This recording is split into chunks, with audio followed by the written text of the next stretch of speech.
हरि ओम. योगदास जय गणेश जोशी यांनी निरूपण केलेला ज्ञानेश्वर माऊलींचा हरिपाठ अभंग 23वा ओवी क्रमांक 93.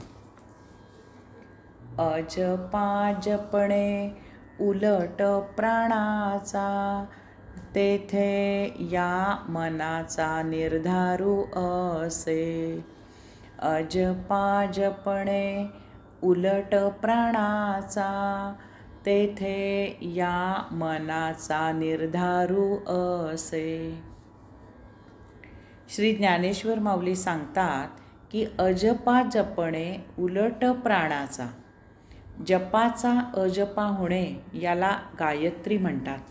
गायत्री म्हणजे वैखरी वाणीने हरिनाम घेता घेता जपावस्थेतून अजपा अवस्थेत परावाणीने जप ऐकू येऊ लागणे, मनातीत होऊन अमन अवस्था प्राप्त होणे, उन्मनी स्थितीत स्थित होणे, तुरीय अवस्थेत प्रवेश होणे, देहभान विसरून ध्यान समाधी प्राप्त होणे. श्री ज्ञानेश्वर माऊली पुढे सांगतात की तेथे या मनाचा निर्धारू असे. यासाठी मनाचा निर्धार असावा लागतो. मन अंतरात्म्यात एकचित्त एकरूप व्हावे लागते. चित्तवृत्तींचा निरोध होऊन मन आत्ममय व्हावे लागते. येथे काही साधना समजावून घेऊया. षटशतानी दिवा रात्रौ सहस्राण्ये कविंशतिः जपो देव्या विनिर्दिष्टः सुलभो दुर्लभो जडैः. म्हणजे अध्यात्म योग साधना करणाऱ्या साधक भक्ताला एका दिवस रात्रीमध्ये 21,600 वेळा श्वसन करता येते. इतरांना अभक्तांना ते अशक्य आहे. जो हरिनाम घेतो, अध्यात्म योग साधना करतो, तो 24 तासात 21,600 वेळा श्वास घेतो आणि श्वास सोडतो. याचा अर्थ साधक श्वासावाटे बाहेरील वायू घेऊन त्याचे प्राण, अपान, व्यान, समान आणि उदान असे पंचकर्म एका दिवस रात्रीत 21,600 वेळा करतो. या प्रत्येक वेळी त्याच्याकडून नैसर्गिकपणे आपोआप सोहम जपध्यान होत असते. सोहम याचा अर्थ आहे स अहम, तो परमात्मा मीच आहे. जेव्हा श्वास घेतला जातो तेव्हा सो असा आवाज होतो. इतर कसलाही आवाज येत नाही, येऊ शकत नाही. जेव्हा श्वास सोडला जातो तेव्हा हम असा ध्वनी होत असतो. श्वास सोडताना हुंकाराशिवाय इतर कोणताही ध्वनी येत नाही, येऊ शकत नाही. अशा प्रकारे ज्याचे चित्त परमात्म्यात एकरूप झाले आहे, अशा साधकाकडून एका दिवस रात्रीत 21,600 वेळा सोहम ध्यान जप होतो. मन अंतरात्म्यात तदाकार करावे आणि नाकाने सो असा छाती भरून श्वास घ्यावा. मात्र श्वास सोडताना तो वैखरीने किंवा परावाणीने असा कपाळातून 6व्या चक्रातून बाहेर सोडावा. असा सोहम ध्यानजप करत असावे. यामधूनच एक क्षण असा येईल की अजपा गायत्री अवस्था प्राप्त होईल. योगक्षण ही श्वसनक्रिया करावी. मन अंतरात्म्यात तदाकार करावे. छाती भरून श्वास घ्यावा. छातीत श्वास तसाच धरून ठेवून 1, 2, 3, 4 असे नियमित लयीत मनात आकडे मोजावे. मग श्वास सोडावा. लगेच श्वास न घेता 1, 2, 3, 4 असे नियमित लयीत मनात आकडे मोजावे. मग श्वास घ्यावा. हे एक आवर्तन झाले. असे करत असावे. जेव्हा आपण श्वास घेतो आणि 4 आकडे मोजतो तेव्हा आपण अंतरात्म्याशी असतो. जेव्हा आपण श्वास सोडतो आणि 4 आकडे मोजतो तेव्हा आपण परमात्म्याशी असतो. असे आपण श्वास आणि निश्वास अशा दोन्हीही वेळी आत्म्याच्या सन्निध असतो.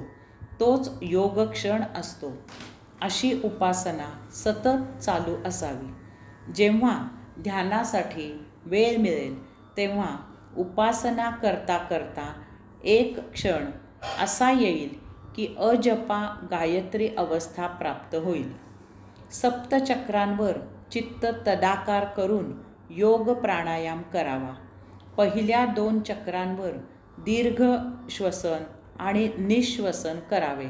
नंतर पुढील 3 आणि 4 या चक्रांवर श्वसन नियमन करावे.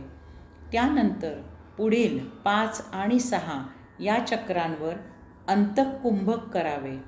त्यानंतर शेवटच्या 7व्या चक्रावर बहिर्कुंभक करावे. या योगे संपूर्ण शरीरातून प्राणवायू नियमितपणे टाचेपासून टाळूपर्यंत व्यवस्थित मार्गस्थ होतो. पंचप्राणांचे कार्य नियमित होते. अशी योग प्राणायाम ही साधना नियमित करत असावे. योगगुरूंच्या मार्गदर्शनाने साधना तीव्र करावी. यथाकालावधी सप्तचक्र प्रज्वलित होतात. सुषुम्ना नाडीमधून कुंडलिनीचा मार्ग मोकळा होतो. एक क्षण असा येईल की अजपा गायत्री अवस्था प्राप्त होईल. योग भस्त्रिका करावी. चित्त अंतरात्म्यात तदाकार करावे. श्वास सोडावा आणि त्याच वेळी पोट आत खेचून घ्यावे. लगेच श्वास घ्यावा आणि त्याच वेळी पोट फुगवावे. हे एक आवर्तन झाले. अशी दररोज अनेक आवर्तने करावी. योगगुरूंच्या मार्गदर्शनाने साधना तीव्र करावी. यथाकालावधी सुषुम्ना नाडीमधून कुंडलिनीचा मार्ग मोकळा होतो. एक क्षण असा येईल की अजपा गायत्री अवस्था प्राप्त होईल. जपासन घालावे.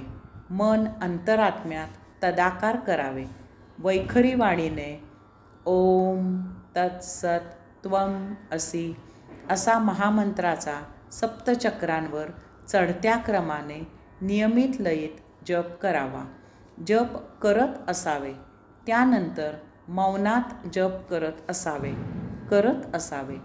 यथाकालावधी आपणच केलेला जप आपल्याला ऐकायला येऊ लागेल. यथाकालावधी सुषुम्ना नाडीमधून कुंडलिनीचा मार्ग मोकळा होतो. एक क्षण असा येईल की अजपा गायत्री अवस्था प्राप्त होईल. ध्यानासन सिद्धासन घालावे. मन अंतरात्म्यात तदाकार करावे. धारणेवर ध्यान लावावे. बस मौन असावे. यथाकालावधी सुषुम्ना नाडीमधून कुंडलिनीचा मार्ग मोकळा होतो. एक क्षण असा येईल की अजपा गायत्री अवस्था प्राप्त होईल. एक अतिमहत्त्वाची सूचना नव्हे इशारा लक्षात घ्यावा. येथे दिलेल्या किंवा इतर कोणत्याही योग साधना योग्य अशा योगगुरूच्या मार्गदर्शनाशिवाय करू नयेत. या उपासनांसाठी माझी योग साधना आणि पातंजल योगबोध तसेच इतर आध्यात्मिक पुस्तके जिज्ञासूंनी जरूर वाचावीत. दर श्वासागणिक जप उपासना नैसर्गिकपणे होत असते. योग साधना करू लागल्यावर सप्तचक्रांवर जप होऊ लागतो. पहिल्या मूलाधार चक्रात 6000 वेळा जप होतो. दुसऱ्या स्वाधिष्ठान चक्रात 5000 वेळा जप होतो. तिसऱ्या मणिपूर चक्रात 4000 वेळा जप होतो. चौथ्या अनाहत चक्रात 3000 वेळा जप होतो. पाचव्या विशुद्धाख्य चक्रात 2000 वेळा जप होतो. 6व्या आज्ञा चक्रात 1000 वेळा जप होतो. शेवटी 7व्या शून्य चक्रात 600 वेळा जप होतो. असा एकूण 21,600 वेळा जप होत असतो. योगक्षण किंवा योग प्राणायामाने तसेच योग भस्त्रिकेने संपूर्ण शरीरात प्राणवायू छान खेळतो. सोहम किंवा वैखरी हरिनाम जपाने सप्तचक्र प्रज्वलित होतात. सिद्धासनाने, ध्यानासनाने मौनात सुषुप्ना नाडीमधून कुंडलिनी मार्गस्थ होते. आत्मसाक्षात्कार होतो. येथे मनाचा पक्का निर्धार असावा लागतो. सर्व योगक्रिया आत्मसात कराव्या लागतात. चित्त अंतरात्म्यात तदाकार करावे लागते. यापेक्षा नामस्मरण फार सोपे. येथे कसलेही सोपस्कार नाहीत. जेथे असाल तेथे हरिनाम घेत असावे. हरि ओम.